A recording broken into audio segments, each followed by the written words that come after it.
It was a crisp autumn morning when I first spotted her, a figure creeping beyond my property line, unaware or uncaring that she was being watched. The air smelled of pine and earth, the leaves crunching beneath my boots as I stepped quietly onto the ridge that overlooked the southeastern corner of my ranch. The early light filtered through the trees, casting long shadows over the fence I had meticulously erected 10 feet tall, reinforced and clearly marked with bright red "no trespassing" signs every few yards. Yet there she was, Karen, the ever-conniving HOA president, who had made it her life's mission to control not only the subdivision under her rule, but every inch of surrounding land she believed fell within her sphere of influence. For months now, tensions had simmered between us. Ever since I purchased the sprawling 500-acre ranch bordering the HOA-managed community, Karen had made repeated attempts to extend the HOA's authority over my property. She'd harassed contractors, filed baseless complaints with county officials, and even tried to manipulate zoning boards into reconsidering the ranch's designation as private agricultural land. Each time, I met her with unwavering legal documentation, county permits, and my attorney James, who by now could recite property law statutes in his sleep. But trespassing, that was new. I watched from behind a cluster of fir trees as she examined the boundary markers, phone in hand, snapping pictures as if collecting evidence. My blood simmered, but I remained calm. My grandpa always said, "Don't get mad first, get the facts first." Karen didn't know that I had installed motion-triggered cameras around my perimeter weeks ago. She was on candid camera from the moment she stepped onto my land. Quietly made my way down the hill, my boots crunching against the gravel. As I stepped into the open, Karen spun around, startled. "Karen," I said evenly, "you're trespassing." Her face flushed immediately, her eyes narrowing into that familiar look of self-righteous indignation. "I am not trespassing. This land is subject to HOA regulations. I'm conducting an inspection." I almost laughed. "HOA has no jurisdiction here, and you know that. It's private ranch property. You crossed a clearly marked fence. You're not authorized to be here." She straightened her posture, her voice rising in pitch. "The HOA bylaws give me authority to inspect adjacent properties for compliance.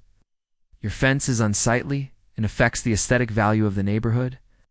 You've refused to attend our design committee meetings. We are well within our rights to verify that your structures meet community standards." I calmly pulled my phone from my pocket and showed her a copy of my deed and county zoning exemption. "This ranch is zoned agricultural and private. It's not part of the HOA. The county confirmed it. The judge confirmed it." "You're trespassing, Karen. I suggest you leave." But Karen wouldn't back down. "You can't talk to me like that. I represent the interests of this entire community. You think you're above the law just because you bought some acreage? Well, I'm not leaving. I'm calling the sheriff." And she did just that, pulling out her phone and dialing 911 as though she were the victim in some made-up standoff. "Yes, this is Karen Mitchell, HOA President for Pine Ridge Estates. I'm being threatened by an aggressive man on the HOA border. I'm scared for my safety. Please send deputies immediately." I shook my head, resisting the urge to laugh out loud. "Karen, you're going to regret lying to law enforcement." Minutes later, 2 sheriff deputies arrived in their SUVs, lights flashing, but sirens mercifully off. They stepped out cautiously, hands resting on their belts. The younger deputy recognized me immediately and nodded politely. "Morning, Mr. Daniels." "Morning." "Deputy, glad you're here," I said, handing over a flash drive containing the footage from my perimeter cameras. "This woman illegally entered my property, ignored posted signs, and is now making false accusations. Everything is documented." Karen's eyes darted nervously as the deputy inserted the drive into his squad car's onboard system. The footage played clearly Karen climbing through the fence, walking deep into my ranch, taking photos, and then calling 911 while standing alone, unthreatened. The other deputy turned to her, visibly annoyed. "Ma'am, you crossed a clearly marked boundary onto private property. Mr. Daniels is well within his rights. We're going to need you to leave immediately. And you may be facing charges for filing a false police report." Karen's face turned as red as the autumn leaves around us. "This is harassment. I have rights. The HOA has rights. He's hiding something illegal back there," she screeched. pointing vaguely toward my equipment barn in the distance. The deputies exchanged a knowing look. "Ma'am, the HOA has no jurisdiction on his property. This matter is closed for now, but your actions will be documented for review by the DA." Fuming, Karen stormed back toward her car, heels digging into the soft dirt, her voice trailing off in angry mutters about lawsuits and higher authorities. I watched her leave, but I knew this wasn't over. That evening, James and I sat in my study reviewing the day's events. The flicker of the fireplace danced across the stack of files we'd compiled over the past year on Karen's increasingly erratic behavior. "She's not going to stop," James said, sipping his coffee. "Today was just the beginning. She's already filing nuisance complaints with zoning and environmental boards. If she can't control your property directly, she'll try to choke you with bureaucracy." I nodded. "We need to go on offense. She needs to know there are consequences." James smiled. "I've been doing some digging into Karen's history. Did you know she failed to disclose an improper variance when she had her pool installed 5 years ago? The HOA board overlooked it because she was president at the time. The county won't be so forgiving."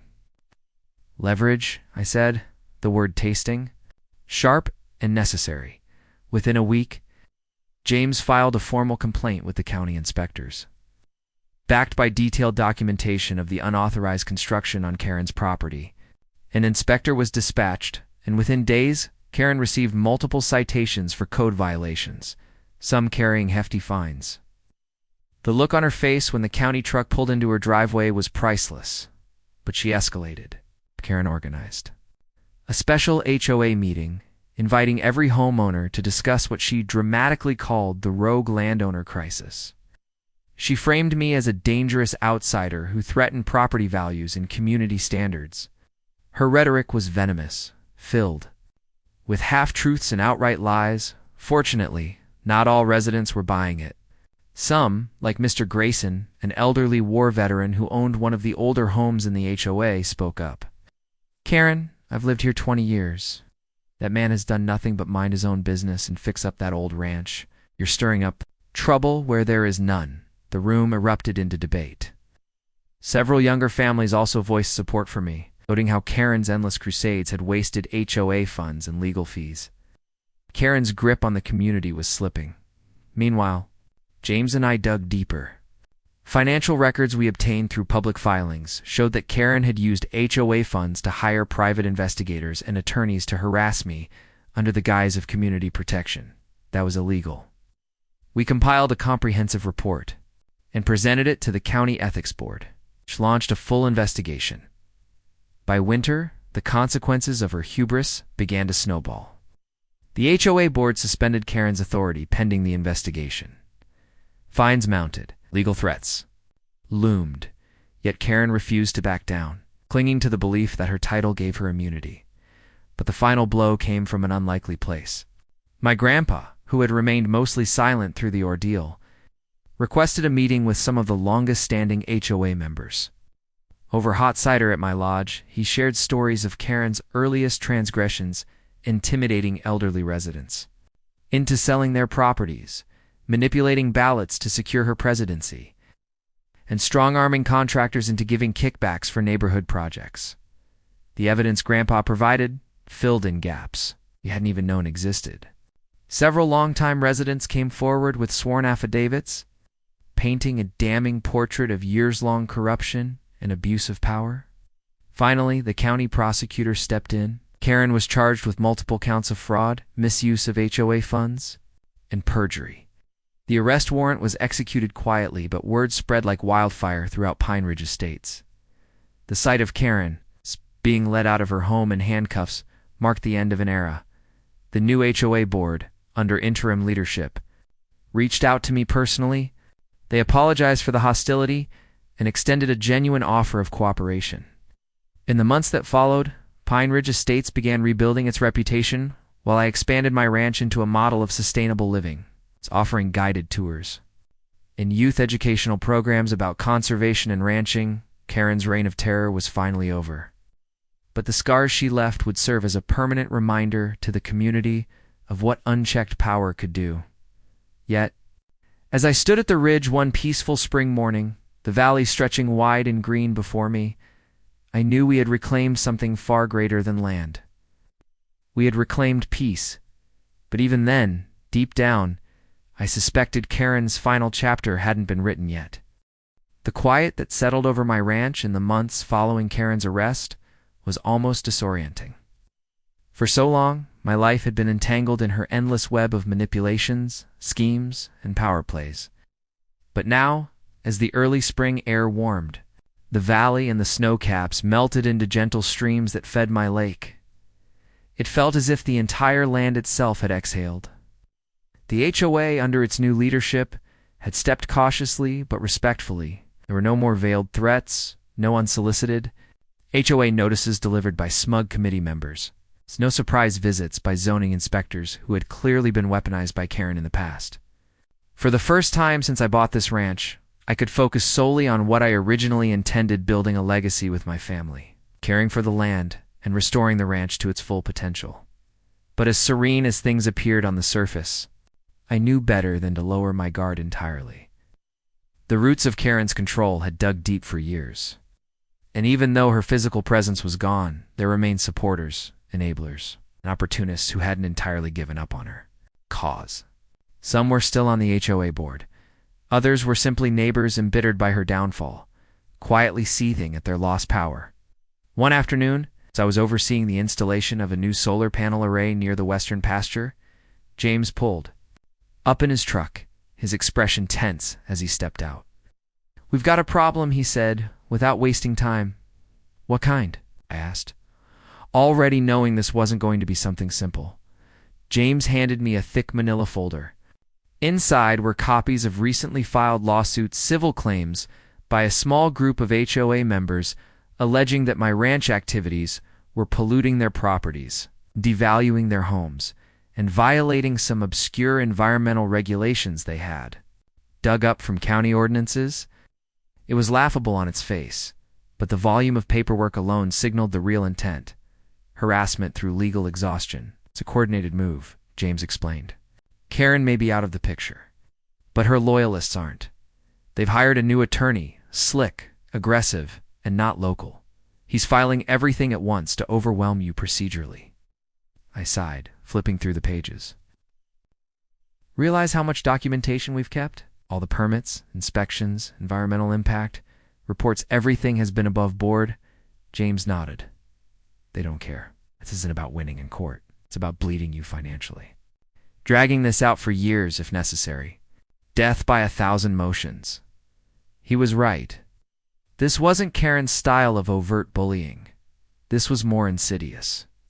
A slow grind designed to wear me down, hoping I'd either give up portions of my land, settle, or simply collapse under the legal weight. But they underestimated one thing. I wasn't fighting alone anymore that evening. Called a meeting at the lodge. Around the fireplace sat not only James, but also Grandpa, Mr. Grayson, and several of the newer HOA board members who had proven themselves reasonable and willing to put the past behind us. They listened carefully as James laid out the legal strategy being deployed against me. What these people are doing now is an abuse of the legal system, James explained. They're filing under statutes that were never intended for private property like this. But their goal isn't to win, it's to bankrupt him with defense costs. One of the new board members, a sharp-eyed woman named Sarah, who had replaced Karen as interim president, leaned forward. Is there a way for the HOA to publicly distance itself from these people? Most of us are exhausted by all of this. They don't speak for the entire community. James nodded. Actually, yes. If the board formally adopts a resolution stating that these individuals are acting independently and without the HOA's authority, it would undermine any argument that this is a legitimate HOA action. It'll isolate them legally.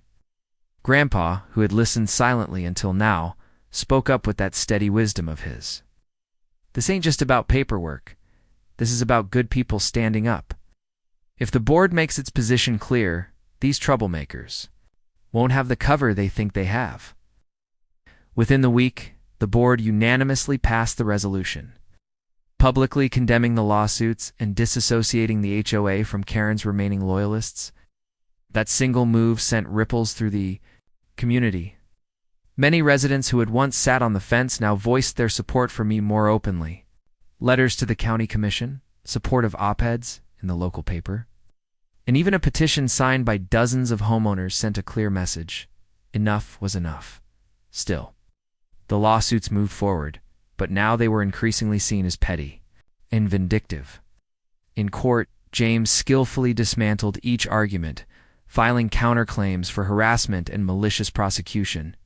The judge, who had grown visibly irritated with the baseless filings, eventually consolidated the cases and scheduled an evidentiary hearing. At the hearing, the lead plaintiff, a man named Rogers, one of Karen's staunchest former took the stand. Under cross-examination, James exposed how Rogers had collaborated with Karen for years, even admitting on record that their real goal was to make things difficult for me until I sold the ranch. The judge's ruling came swiftly. All claims were dismissed with prejudice, and sanctions were levied against the plaintiffs for abuse of process. It was a definitive legal victory, but more importantly, it was a public reckoning that shattered the remaining credibility of Karen's faction. Months passed peacefully after that, with the ranch thriving more than ever. We expanded the educational programs, hosted community barbecues, and even partnered with local schools to offer agricultural internships. Families from Pine Ridge estates began visiting regularly, their children laughing and playing on the same trails where Karen had once tried to exert control. But just when I allowed myself to think the saga was truly behind us, a letter arrived one morning, a certified envelope postmarked from a distant federal court district. I opened it cautiously, reading the contents as my stomach tightened.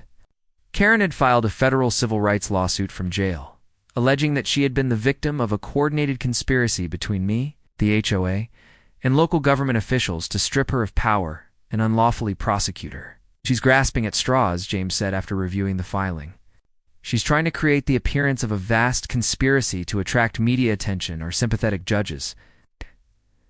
But this will go nowhere. Even so, we couldn't ignore it. We prepared our defense, submitted motions to dismiss, and began what would be the final legal battle of this long, exhausting war. The media caught wind of the lawsuit, briefly giving Karen the platform she craved. She appeared in interviews from jail, playing the role of persecuted whistleblower, spinning tales of corruption and victimhood.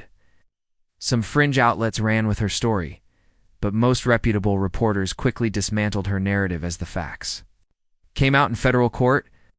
James delivered a masterful presentation of the exhaustive record we had kept over the years, every permit, every meeting transcript, every police report, every HOA resolution. The judge, after several hours of testimony and review, dismissed the case entirely, citing not only a lack of evidence, but outright fabrication of key claims. Karen's final legal gambit had failed by the following year. Karen's appeals were exhausted, her public defenders withdrew, and her financial resources dried up. She faded into relative obscurity, her name now synonymous with the cautionary tale of unchecked HOA power run amok. As for Pine Ridge Estates, the transformation was remarkable. Freed from her toxic leadership, the community flourished. The HOA board restructured its policies to prevent any single person from ever consolidating so much control again. Transparency became the new standard. Neighborhood events became genuine. Community gatherings, rather than political forums for power plays, and my ranch. It stood as both a symbol and sanctuary. The rolling hills, once threatened by Karen's ambition, now teemed with life horses grazing, crops thriving, and families walking the trails. I expanded the wildlife refuge areas, restoring natural habitats that attracted deer, foxes, and countless birds. My grandpa's legacy lived on in every repaired fence post, every freshly planted tree, every child who learned to respect the land during weekend workshops. One morning, as the sun rose over the valley, Grandpa joined me. On the porch, 2 mugs of coffee steaming in our hands. He looked out over the land, his face peaceful. "You did good, son," he said. You stood your ground. You protected what mattered. I smiled, knowing the long road we had traveled. We all did, Grandpa. We all did. And in that moment, as the morning light bathed the ranch in gold, I knew that no matter what storms might one day come again, we had built something unshakable. Not just a ranch, but a home, a refuge, and a legacy that no HOA president could ever take away.